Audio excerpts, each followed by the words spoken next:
ये तस्वीर जम्मू कश्मीर में ड्यूटी के दौरान शहीद हवलदार इकबाल खान की है। 42 साल के इकबाल कश्मीर में 10,000 फीट की ऊंचाई पर ड्यूटी दे रहे थे, लेकिन उस दौरान उनके साथ ऐसी अनहोनी हुई कि वह देश के लिए शहीद हो गए। शहीद इकबाल 15 जनवरी 2003 को भारतीय सेना में भर्ती हुए थे। इस वक्त वह 21 ग्रेनेडियर यूनिट में हवलदार के पद पर भारत मां की सेवा कर रहे थे। वह खुद श्रीनगर में ड्यूटी पर जाते और जब उनकी शहादत हुई तब वह 10,000 फीट पर अपनी राइफल लेकर दुश्मनों से मुकाबला करने के लिए तैनात खड़े थे, लेकिन तब उनकी अचानक तबीयत बिगड़ गई। हवलदार इकबाल राजस्थान के झुंझुनू के रहने वाले थे। उनकी एक 10 साल की बच्ची भी है। घर में बूढ़ी माँ है और पत्नी नसीम बानो के अलावा 2 भाई भी हैं, जो इकबाल की शहादत पर बिलख रहे हैं, बिलाप कर रहे हैं।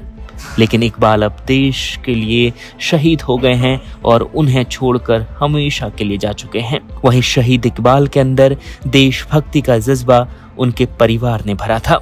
उनके पिता यासीन खान और दादा अफजल खान भी भारतीय सेना में सेवाएं दे चुके हैं, जिसके चलते उनके अंदर भारतीय सेना के लिए ऐसा जुनून था कि वह कश्मीर में कई बार आतंकियों से भिड़ गए थे।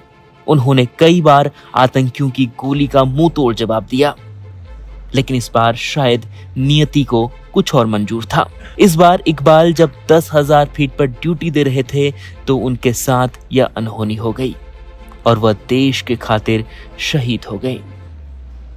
अब हवलदार इकबाल की अंतिम यात्रा निकल रही है। उनकी पत्नी, उनकी माँ और उनकी 10 साल की बच्ची फूट फूट कर रो रही हैं।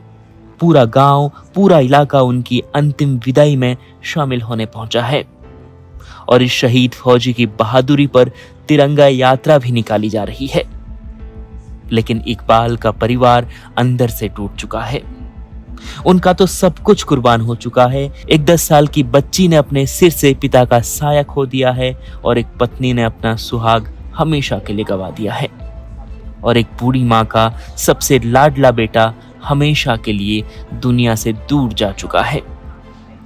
अब सेना के अधिकारी शहीद की 10 साल की बच्ची को तिरंगा सौंप रहे हैं और इस बहादुर फौजी की अंतिम सफर में सभी शामिल होने पहुंचे हैं। शहीद इकबाल अपने परिवार, अपने फौज के साथियों से हमेशा के लिए दूर जा चुके हैं और उनकी अंतिम यात्रा में भावुक होकर सब उन्हें श्रद्धांजलि दे रहे हैं। देश के लिए अपनी प्राणों का बलिदान देने वाले बहादुर फौजी हवलदार इकबाल अली को हमारा शत शत नमन। News report इंडिया.com।